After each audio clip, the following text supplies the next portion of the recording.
Happy new year వచ్చేసింది జోరుగా, hearty welcome చెప్పేద్దామా హాయిగా.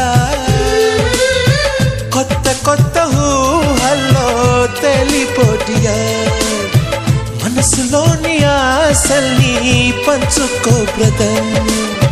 గుండెలోని భావాలు గుప్పుమన్న ఈ వేళ, కదిలల్లే కాలపు కన్నెకి టాటా చెప్పుదామా.